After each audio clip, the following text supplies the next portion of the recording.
নমস্কার বন্ধুরা, আশা করছি সকলে ভালোই আছেন। বং কিচেন নতুন একটা রেসিপিতে আপনাদের স্বাগত জানাই।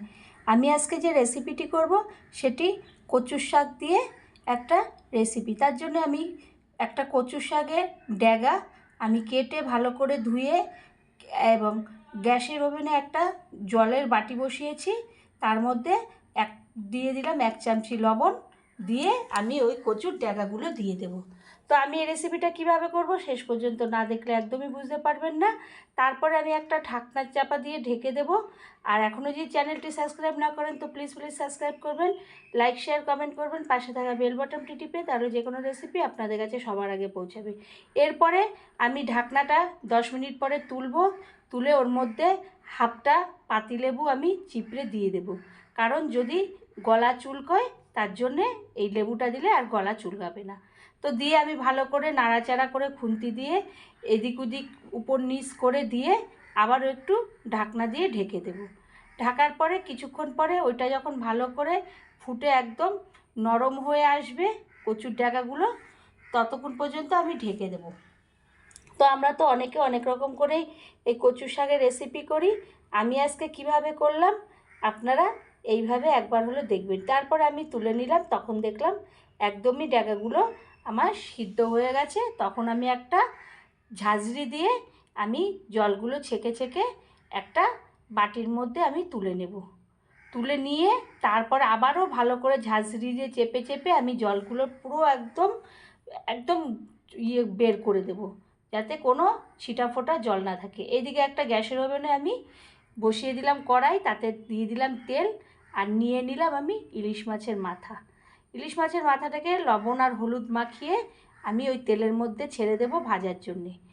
এরপরে আমি উল্টে পাল্টে একদম কড়া কড়া করে লাল লাল করে এই ইলিশ মাছের মাথাগুলোকে আমি ভেজে নেব ওই তেলের মধ্যে ভেজে নিয়ে ভালো করে ওগুলোকে ভাঙবো না, গোটা গোটা অবস্থায় আমি রেখে দেবো। তো তারপরে আমি ভাজা হয়ে গেলে ওই খুন্তির সাহায্যে আমি একটা বাটির মধ্যে ওই মাথাগুলোকে তুলে নেব। এইভাবে মাথাগুলোকে আমি তুলে নিলাম। এইগুলো তোলা হয়ে গেলে এবার আমি দিয়ে দেব ওর মধ্যে ফোড়ন। ওই তেলের মধ্যে দিয়ে দেব 2টো তেজপাতা, 2টো দেব শুকনো লঙ্কা গোটা, আর দিয়ে দেব 5 ফোড়ন সোমবারে। 5 ফোড়নটা দিলে একটা সুন্দর গন্ধ বেরোয়। এরপরে দিয়ে দিলাম আমি হলুদ, দিয়ে দেব লবণ, তারপরে আমি জিরের গুঁড়ো ধনের গুঁড়ো দিয়ে দেব। আমি কচু শাকটা দিয়ে দিলাম, দিয়ে ভালো করে ওই তেলের মধ্যে, তেলটাও অনেকটা হয়ে গেছিলো মাছ ভাজার পরে, মাছের থেকে তেলটাও বেরিয়েছিল আর তেলটা আর একটু বেড়ে গেল। এরপরে আমি ভালো করে নাড়াচাড়া করে ওই কচু শাকগুলোকে কষাতে থাকবো।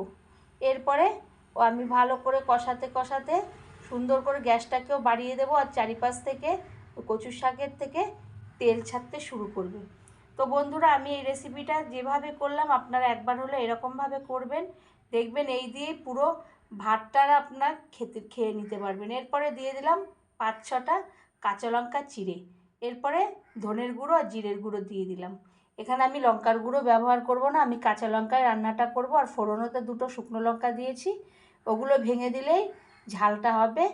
আর তারপরে আমি ভালো করে নাড়াচাড়া করতে থাকবো যতক্ষণ না জল যেটুক থাকে সেটুক যাতে না শুকায়, ততক্ষণ পর্যন্ত আমি নাড়তে থাকবো। এই পর্বে নাড়তে নাড়তে তারপরে দিয়ে দেবো কিছুটা চিনি।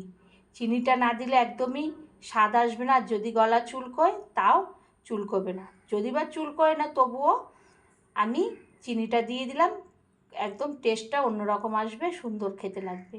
তো তারপর আমি ভালো করে নাড়াচাড়া করে একদম শুকিয়ে নেব। তলায় ধরার জন্য আমি বারবার করে নাড়াচাড়া করে দেবো যাতে না তলায় লেগে আসে।